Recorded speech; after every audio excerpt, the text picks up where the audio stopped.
All right, we got an interesting video today. The rise and fall of the DCEU.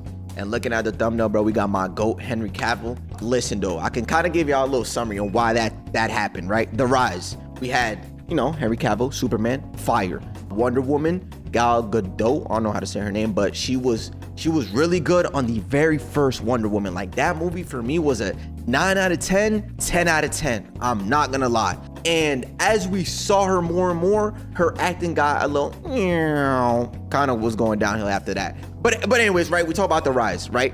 Great Superman, great Wonder Woman. We had Batman. I forgot what his name was, but to me, damn, how do I don't know his name? Let me look it up. Just League. Hold on. What's his name? Ben Affleck, bro, Goofy. Yes, Ben Affleck, that's Batman. Like, he's a good actor, but I don't know if he's a fit for Batman. Like, it was like 50-50 for me, but you know what I'm saying? Like, Batman needs to be a goated character. And when I saw him, I don't know, it was just a 50-50. So whatever. Then we had Aquaman, right? Jason Momoa, perfect actor. I'm not gonna lie. I think that movie was pretty good too. So initially what I'm trying to get at is that the movies for the DCU started to get really, like, as they were coming out, they were really, really good. Then as they kept going with Wonder Woman, terrible. Ezra Miller as the Flash, ever since that guy was announced as the Flash, bro, and I saw his first performance, trash, bro. I just can't. I just feel like no one has ever gotten a perfect, like, Flash. Unless it was the CW. I heard that one's really good, but Ezra Miller as the Flash just ruined it for me. And then Wonder Woman ruined it, and the thing with Aquaman and that case with, oh my God, all these actors. Y'all know the case I'm talking about, right? Where the shorty was pooping on his bed or something. Disgusting. But yeah, that happened, and then it just got terrible after that. But anyways, I'm yapping. Let's go ahead and watch this video. The DCU used to gross between $800 million and $1 billion per movie at the box office. Damn. It had everything to compete with Marvel. But this shared universe Damn, that's badly. a lot of money. It hit rock bottom to the point that Warner had to reboot the entire universe before closing the story arcs of its main characters. Yeah. They fired their most important actors. Bro. No one wants to work for DC. And their last 7 movies were box office flops. Yes. What went wrong? Let's talk about the rise and fall of the DCU. It all started in 2010 when DC was a very well-established brand. Batman Begins had been loved by everyone, and The Dark Knight just became the highest-grossing superhero movie in history. So DC was I wasn't even thinking about these. I was thinking about just the movies that led up to the Justice League, right? That determined the DCEU. But if we are counting these, the problem is the different Batmans. There was always a different Batman, bro. You know what I'm saying? And it like, you just can't do synonym that. of quality and money. Their animated universe was 1,000 times better than Marvel's. True. Except for Earth's mightiest heroes. The Arkham Saga was an absolute success. And in previous decades, they had win after win. Christopher Reeve's Superman had been a hit. Linda Carter's Series 2. And even the Flash series of the 90s and Smallville had been well received. The only area in which DC was losing was in the sale of comics in the US. It was the only area where they were outperformed by Marvel. But since the big profits are not in comic book sales, no DC executive cared about this. All they care about is money. But DC's superiority wasn't going to last forever. Seeing the success of Iron Man in 2008, Warner saw that the competition could catch up and overtake them in a couple of years. Marvel Studios was introducing a shared universe in cinemas for the first time, replicating the comic book formula. They didn't do standalone movies. They made crossovers with all the characters together. Nowadays, it's the most normal thing in the world. But in the early 2000s, not is it the most normal thing to do. Now they brought this multiverse saga thing, this multiverse arc, and that I feel like ruined everything because they just approached it terrible. And like I said, so now being in the multiverse now is normal, and that ruined it. Nowadays, it's the most normal thing in the world. But in the early 2000s, all the Hollywood studios thought the idea would be a failure until Marvel proved it could be done. Best idea ever! DC was 2 steps behind, but they had an ace up their sleeve. Why would it be a rights failure? To all their characters. Marvel couldn't use their biggest heroes, like Spider-Man, the X-Men, and the Fantastic Four, because their rights were owned by other studios. But if Warner wanted to, they could use the Justice League, the Teen Titans, the Legion of Superheroes, and the Doom Patrol with no problems. They could replicate Marvel. Wow, that changes like the whole perspective for me. I did not know that. Like, yo, they had the rights to all of their characters, and they fumbled that hard.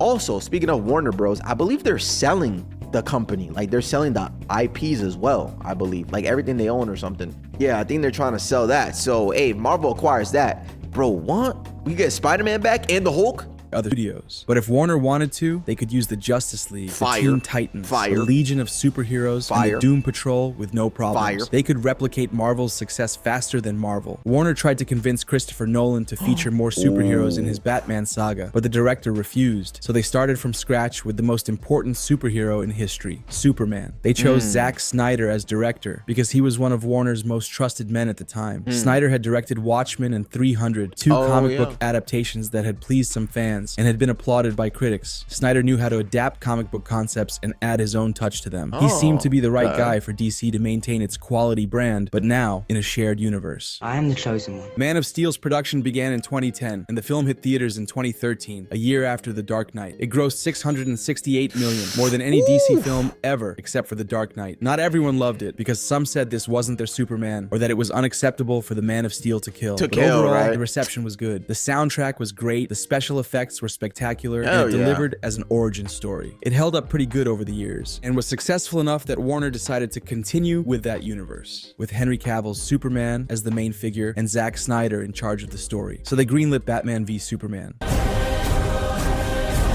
This film's announcement at Comic-Con in 2013 was crazy. It would be the first movie crossover of the two biggest superheroes in the world, and it would include nods to The Dark Knight Returns, one of the best Batman comics ever. Many had doubts about Ben Affleck's casting as Bruce Wayne, because his version of Daredevil had been awful. But the level of hype surrounding Batman v Superman... Yeah, I did too. Like I said, I think he's a great actor, right? I mean, it's Ben Affleck, come on. But when I saw him put on that suit, I don't know, man. I don't know. But I think he played a good Bruce Wayne, though. I'm not gonna lie. Many had doubts about Ben Affleck's casting as Bruce Wayne, because his version of Daredevil had been awful. But the level of hype surrounding Batman v Superman was superior to that of Avengers 1. Really?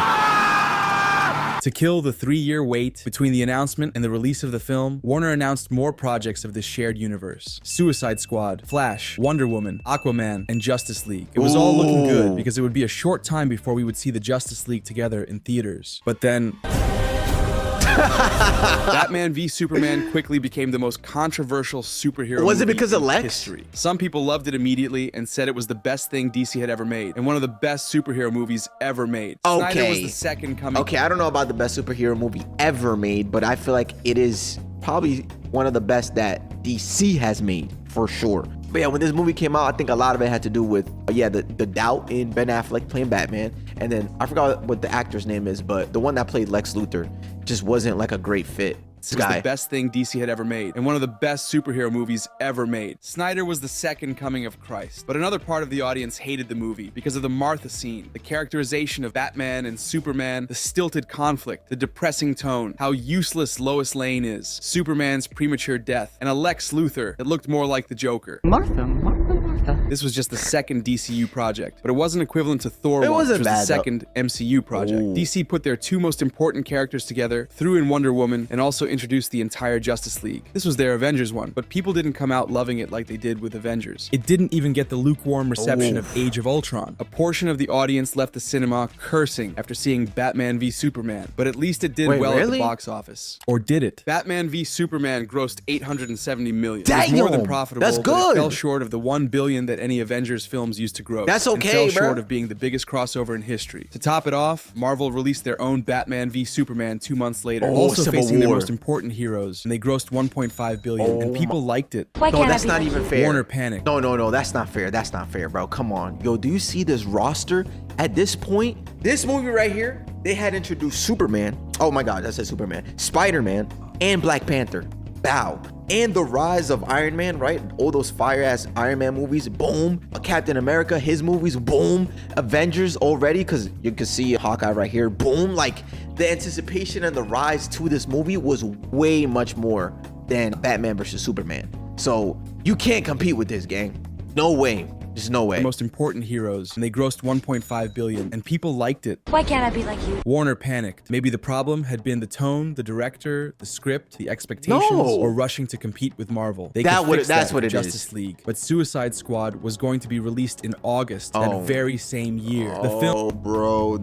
See, this guy was the problem, I feel like. Because if we're looking at the Suicide Squad, everybody, I think, was pretty enjoyable. Like, bro, Will Smith as, who is it? Bloodshot, Deadshot? Yeah, he was nice. You already know. Hey, Margot Robbie. Oh yeah, she got crazy. I feel like everybody was a good fit for the role, but Jared Leto as the Joker was, I don't even know, bruh. That very same year, the film had the same tone as Batman v Superman and featured Ben Affleck's Batman, so they did what any sensible studio would do: hire a team of trailer editors to remake the entire film and distance it from Batman v Superman. Did it ever occur to you that I might just be that stupid? To everyone's surprise, Suicide Squad was not a box office flop. It grossed $746 million, more than Man of Steel with a smaller budget. But that's the the reactions problem. were Crap, mega crap. Suicide Squad gets to the top in every single rank of worst superhero movies ever. Did you hate Batman v Superman? No, I think it was enjoyable. This guy as a Joker was bad. Anyways, although it got 746 million, it was more of a the Suicide Squad, I'm gonna go watch it. Let's see how it is. You know what I'm saying? It was like a curious effect, not a oh my god, like we have to watch this. No. And I think like they lost their minds after that. Like this 746 million really like got into their heads and they thought that they did good, but they didn't. 46 million, more than Man of Steel with a smaller budget. But the reactions were Crap, mega crap. Suicide Squad gets to the top in every single rank of worst superhero movies ever. Did you hate Batman v Superman? You probably hated Suicide Squad too. Did you love Batman v Superman? You probably also hated Suicide Squad. Warner panicked again because they weren't doing bad at the box office, but it was only a matter of time before audiences abandoned them. How many more times were we going to go to the movies to leave disappointed? It's not like tickets were free, and even if they were free, no one wants to go to the cinema to see 2 hours of crap. True. On top of that, The Flash was having production problems. Terrible. And was delayed indefinitely. But then they did one thing right. In June 2017 came Wonder Woman, which had been one of the best parts of Batman v Superman. Bro, this movie, and it just sucks how bad the second one was. Wonder Woman 1776? What? Ain't that the Declaration of Independence? Anyways, this movie was really good, bro. Like, it was a 10 out of 10 for me. The movie had no direct connections to Snyder's film because Diana's story took place in the past. It was a well-told origin story with good special effects, and it followed the fish out of water formula, just like Thor 1, but it did it better than Thor. Wonder Woman grossed $822 million, and it became a huge success for Warner because this time, people loved the movie. The critics loved it. Snyder fans loved it. Snyder haters loved it. And most importantly, the general audience liked the character and were willing to see Diana again. I was about to say that. I feel like anybody, so exactly, the general audience, anybody could have gone to watch this movie and they would have enjoyed it, not knowing who Wonder Woman is. That's how good the movie was. The audience liked the character and were willing to see Diana again. Love her. Love her. It's as if Warner had gone back in time to late 2013 when the audience had hopes for the DCU and everyone wanted to see a crossover after the success of Man of Steel. That suited them just fine because after Wonder Woman, they were going to release Justice League, and that movie had to do well no matter what. They had a second chance. What about and Aquaman? They blew it. Despite the Batman v Superman controversy, Warner kept Snyder as the director of Justice League and went ahead with their plan. Zack wanted to make 2 Justice League movies in which Superman would be revived. Darkseid would attack Earth and control the Man of Steel. And finally, the heroes would defeat the villain. However, they didn't shoot the 2 films at the same time, as happened with Matrix Reloaded and Revolutions. They were going to make one film at a time, something that already showed that Warner didn't have all the faith in the world in this project. They wanted to see how one does. Still, the script was ready, Snyder was in charge of filming, post-production started, and we saw a first preview at the 2016 Comic-Con. But then, the director had to abandon the project due to the death of his daughter. This is where all the conspiracy theories start. Some believe that Warner used this tragedy as an excuse to push Snyder aside because they didn't trust his vision for the DCU. Justice League was going to have a similar tone to Batman v Superman, so the studio feared that the reactions would be similar to the ones in 2016, and they tried to change everything on the fly, like they had done with Suicide Squad. Something familiar about all this. You see what I'm saying? They pay attention to the money rather than, I mean, I don't know if Snyder was gonna do any better. I don't know. I just feel like they paid attention to the money, so that's what they were gonna go for. Whereas they should have just let Snyder finish the movie.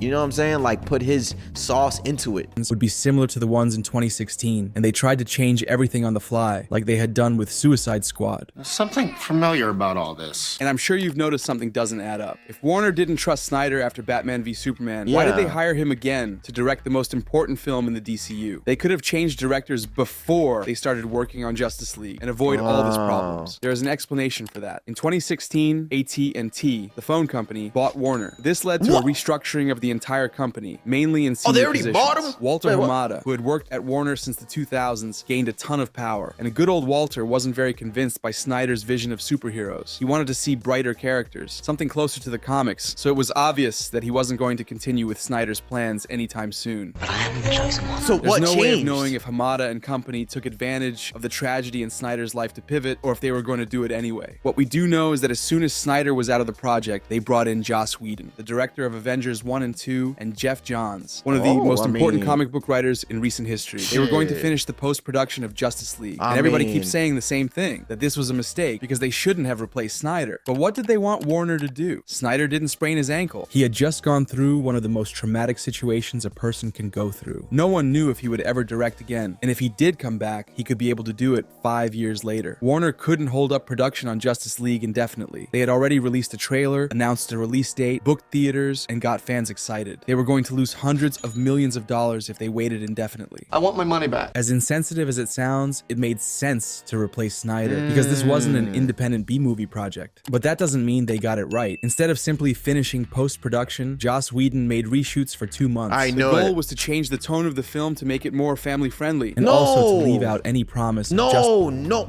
I hate when they take that route in movies, bro. Family friendly, more bright, more whatever, bro. We are in Metropolis, gang. We're in Gotham. You understand what that means? Imagine being a civilian in Gotham. That's it. Leave it right there. There is no bright.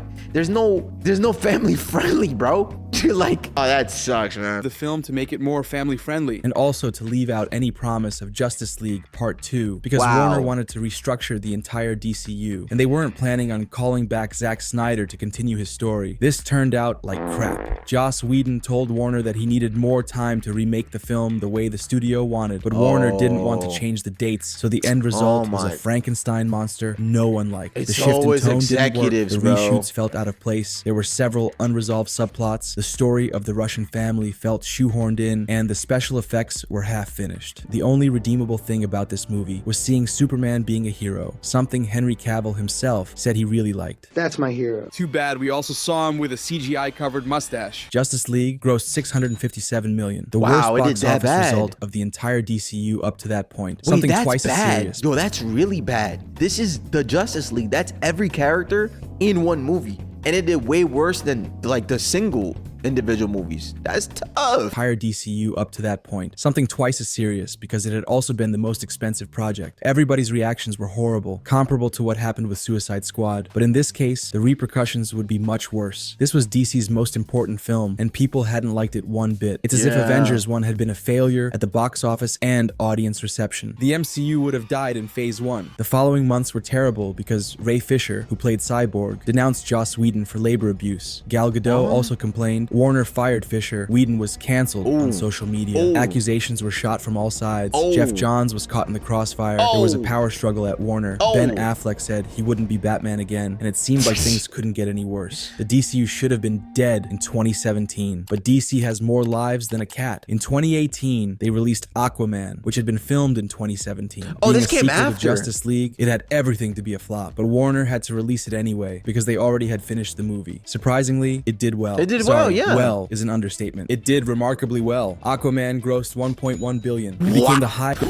Wait, what? Yo, hey, listen. I know I said it like the movie was good and it did do well, but I was not expecting that at all. I thought Wonder Woman would do a 1 billion. Why the hell did Aquaman do 1 billion? Sorry, well is an understatement. It did remarkably well. Aquaman grossed $1.1 billion. Yeah, this it is the became case the I was talking highest about. grossing film in the DCU by far, and also the highest grossing film in DC's history, even more than Nolan's Batman. Wow. There wasn't a lot of hype around the movie, and critics thought it was so-so, but casual audiences loved it. It was a typical superhero origin story, but it worked, just like Man of Steel and Wonder Woman. Plus, the underwater sequences were excellent, something we'd never seen before. But of course, Aquaman wasn't going to do magic. People were still wary of the DC brand after so many flops and disappointments, and the fandom of the shared universe had disappeared. But if Aquaman had topped 1 billion thanks to a refreshing story that the general public had liked, then not everything was lost for this universe. DC had a third chance. Third time's the charm, right? DC focused on standalone movies with lighter tone and smaller budgets, like Shazam and Birds of Prey. Shazam was a fun Terrible. comedy for the whole family, and people liked it. It even fed the hype a bit because the last scene featured Henry Cavill's Superman, where someone someone wearing Cavill's Superman suit. The movie grossed $367 million, less than any other DCU project up to that point, but it barely cost $100 million, not over $300 like Justice League. So it was profitable for Warner. It wasn't a big hit, but it made some money. I like money. Birds of Prey was even cheaper, just $84 million, but fell short at the box office, grossing only $205 million. Warner wanted to target the female audience and Harley Quinn fans, of which there are many, but that wasn't enough. Why not? This was a sequel to the worst film in the DCU. It was obvious that people wouldn't want to go to the cinema to see Birds of Prey because they still had the bad taste in their mouths from Suicide Squad. Also, a month after the premiere, the pandemic started and cinemas all over the world were closed. Bad luck. Wonder Woman 2, the sequel to one of the most successful films of this universe. The sequel to one of the most successful movies in this universe, bro. This shit was trash. Bro, this was bad. And I think this came out during like the COVID time, which I get it. You know what I'm saying? People were working from home and stuff couldn't be done properly. Like, I don't care, bro. I don't care. This is what I mean about delaying stuff. If you're gonna delay something, which you should, because if it's not ready, you should definitely delay it.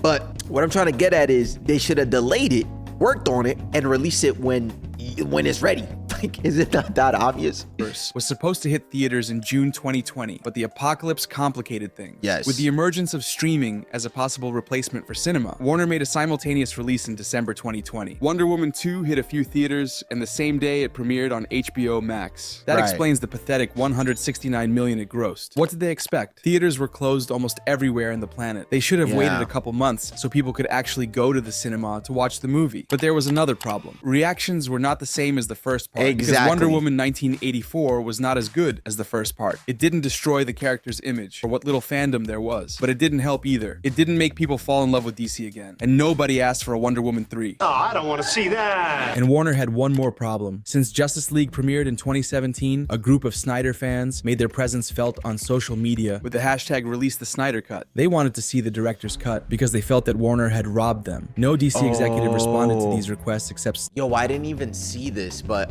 I think this was like, wasn't this like a 4-hour long movie or something? The executive responded to these requests except Snyder himself, who implied that his version was very different from the one seen in theaters, and not only because of the tone. There was unreleased footage that we had not been able to see. I want to see it. Warner had two choices: ignore the fan campaign and continue business as usual, or finish post-production on Snyder's Justice League in an attempt to recover Snyder's fans. It was a fourth chance to return to their glory days, because despite all the controversy, Snyder's two films had been successful at the box office, but the deciding factor was the pandemic. In early 2020, all Hollywood filming stopped, and no one knew when it would resume. Most studios tried to launch their own Netflix, believing that streaming would be a great source of profit in the short, medium, and long term. But they had nothing to release, because there was no filming to be done. Of course, Warner did have something. There was an entire film that had already been shot, with a director who wanted to finish the job, and a fan base that wanted to see it. A fan base that was doing free promotion for Snyder's Justice League and would surely subscribe to HBO Max. So Warner's listened to the fans. They invested another $70 million into Snyder's Justice League to finish post-production, and in March 2021, the director's cut came to HBO Max. I got what I wanted. Snyder's Justice League was a hit. It became the fourth most watched film on streaming in 2021 and had a much better reception than the theatrical version. Even some Snyder detractors admitted it was good, but the studio didn't do so well with this move. They gained subscribers on HBO Max, but those who supported the hashtag didn't forgive the studio. They felt empowered, and now they were asking for more. They wanted to see Justice League Part 2 so that Snyder would finish his story, but that was impossible. My God, why? Especially at that Snyder time. didn't want to continue working with Warner, and Warner executives had no interest in continuing the story of that universe. Jim Lee, one of DC's heavyweights, said that the canon version was Whedon's version. Now that the pandemic was ending and they could film new projects, there was no reason to keep Snyder's fans happy, because DC had one more card left. Up. James Gunn, Kevin Feige's right-hand man at Marvel, had been fired by Disney after someone discovered some tasteless tweets he had posted years ago. Disney rehired him soon after to bring closure to the Guardians saga, but Gunn wouldn't continue working for Marvel after that. So DC jumped at the chance and gave him a position at their studio. They told him he could do any movie he wanted, and the guy wanted to do a soft reboot of Suicide Squad. What? It seemed like a very stupid decision, but this group of characters was perfect for James Gunn, who is a comic book geek, loves unknown characters, and likes to use humor and lots of violence. His new Suicide Squad hit theaters and HBO Max in August 2021, and the reactions were super positive. Wait, what It's the one of hell? best- Wait, why don't I know about this? They're dying to save the world. The Suicide Squad. Wait, I swear I don't think I've ever heard about this. I know of Peacemaker, right? That's with John Cena. He's right here. This came out in 2021, that said? Hold on. Reactions were super positive. It's hit theaters and HBO Max in August 2021, and What? the reactions were super positive. I didn't it's even one of know the that. best rated films of the entire DCU. It has good special effects, good action scenes. It's super comic booky. The characters are well characterized, and you get attached to everyone. But it didn't do well at the box office.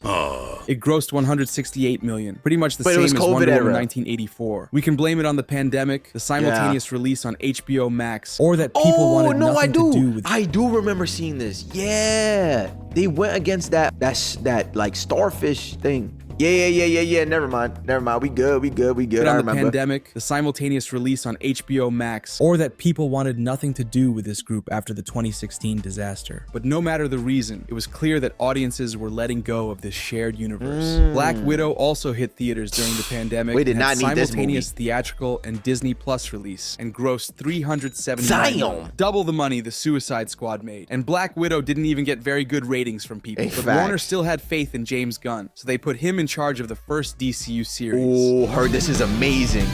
Yo, I heard this A is weird- actually really good. Like insanely good. I definitely gotta watch this. In charge of the first DCU series. This was A tough. weird project for the second time. Peacemaker was announced as a spin-off of the Suicide Squad, starring a secondary character who was quite unlikable. But Gunn surprised us again. The series was Big-ass very Gunn. good. It had everything that made the Suicide Squad great. And even though it didn't have a big audience at the beginning, the last few episodes picked up thanks to word of mouth. It Yeah, became one of the especially highest now. rated projects in the DCU, and it pointed the wee. way forward. DC could succeed with a similar tone to Guardians of the Galaxy, moving away from Batman v Superman and the Justice League controversy. But how are they going to make people forget all that if they kept using the same actors? Yeah. Easy. Stop using the same actors. Yep. You are a genius. At the beginning of the video, I told you that The Flash had been in pre-production for years. Well, in 2020, Warner finally started filming. The idea was to make a fairly loose adaptation of Flashpoint, which Hamada would use to restructure the universe and leave behind everything related to Snyder. Ben Affleck and Henry Cavill would be replaced by Michael Keaton's Batman and Sasha Calle's Supergirl, a very controversial decision, but one that would give complete creative freedom to new people, and it would also separate the new universe from the Snyderverse. But things got even more complicated. Warner was producing several DC projects: Black Adam, The Flash, Shazam 2, Batgirl, and Blue Beetle. But Wait, all why are of they them were blurred? affected by the merger with Discovery in April 2022, and the following decisions of the new CEO, David Zaslav. Confusing. Zaslav canceled Batgirl because it was supposedly too bad, and moved Blue Beetle to theaters because it was too good for HBO Max. And that wasn't all. Dwayne Johnson, who had worked on Black Adam for more Black than 10 Adam, years, yeah. convinced Zaslav to include Henry Cavill in the film. The Rock wasn't doing Cavill any favors. All he wanted was to gain power at Warner Brothers by turning Black Adam into the second most important character in the DCU, making him fight toe-to-toe with Superman. Zaslav liked the idea, and they shoehorned in Cavill for a last-minute cameo. A couple of days later, Henry announced on his Instagram profile that he was very happy to be Superman again because he hadn't filmed any scenes as the Man of Steel since 2017. Bro, this man But sexy happiness as hell, didn't bro. last. Black Adam was well received by fans. It didn't have a super original story, nor did it reinvent the superhero genre, but it was fun and had good action sequences. It grossed 390 million, more than Wonder Woman, Birds of Prey, Shazam, I just and the really liked, Suicide Squad, Dr. but it Fate. failed to be profitable because it cost over 200 million, not Damn. counting the marketing campaign. DC had failed at the box office again, and they couldn't use the apocalypse as an excuse. Dwayne Johnson's star power failed to put butts on the cinema seats, and Cavill's cameo did nothing to sell tickets. That's true. Zaslav felt there was no point in continuing the Snyderverse, but they couldn't go back to Hamada's plan. Erasing Superman and recasting Batman for a 70-year-old was the stupidest idea in the world. That's the worst idea I've ever heard. Seeing that James Gunn's projects were the highest rated in the DCU, Zaslav made Gunn the president of DC, along with Peter Safran, who would be in charge of the money. Gunn was given complete freedom to do whatever he wanted, so he announced a soft reboot in late 2022, similar to what Hamada wanted to do, but even more confusing. Cavill was left out of the new DCU. The Rock was left out too. They and the had following to. DC projects were abandoned to their own fate. Shazam Good. 2 had minimal promotion. We do and not despite care. being decent, it only grossed 130 million. We do not less than care. half of what the first one had made in the box office. The Flash became the biggest flop Get him out of in the there. entire history of superhero Reset that movies whole and shit. complete- Keep her though, yeah. Keep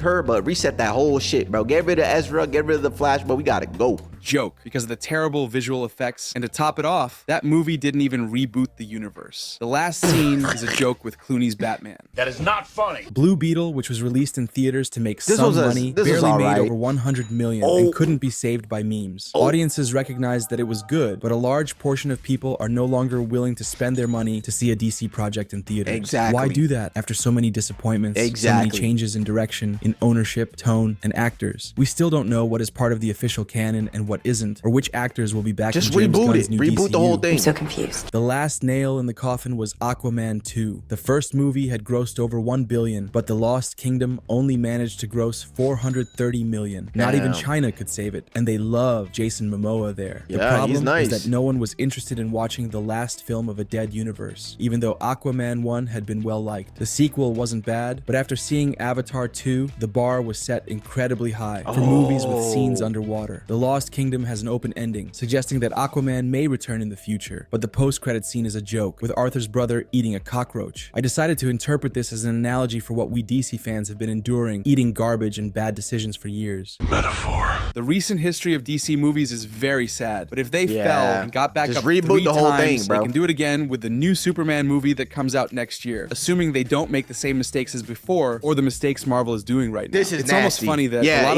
of that's another thing. Right now is the best time to do it because the what's it called? The last 3 Marvel movies, right? It was Thunderbolt, Fantastic Four, and damn, I already forgot what the other one was. But anyways, they're basically heading in the right direction again, right? And them rebooting the DCEU with the new Superman movie that just came out. I feel like now they're both of them kind of like heading in the right direction. Now, DC is going to get left behind like tremendously if Secret Wars does amazing, because you know that's with Doctor Doom. If they do Doctor Doom right in this new Avengers Secret War, Doom's War, Doom whatever, son, this shit finna be crazy. And they're bringing in the X-Men too, what? And they're bringing in Fantastic Four too, what? Come on now. the bad decisions Warner took were due to the fact that they were trying to mimic the success of the MCU. But right now, Marvel is not in the best place possible. Yeah. They've struggled Yeah. So, oh wait. since Endgame, and I explain why in this. Yeah. So this video came out a year ago, by the way. That's why they were talking about how Marvel's doing bad. But right now, Marvel isn't doing too bad. It's definitely heading in the right direction, for sure. With the reboot of the DCEU, yeah, I think they just need a complete reboot. I'm not gonna lie. And right now, Superman, I forgot what Superman, whatever it's called, the one that just came out. I think I gave it like an 8 out of 10 or 7 out of 10. No, I think it was 8 out of 10. It was pretty good. Other than that, though, imagine firing Henry Cavill while retaining Ezra Miller. What a joke, literally. Black Adam is 39% on Rotten Tomatoes. It was purely created to satisfy The Rock's ego. I heard about that too. Every creative decision was taken with his directive. Yes. Anyways, fun little video, you know what I'm saying? Oh, wait, hold on. Let me leave a like. And hey, leave a like as well. Subscribe if you haven't. I'll see y'all in the next one.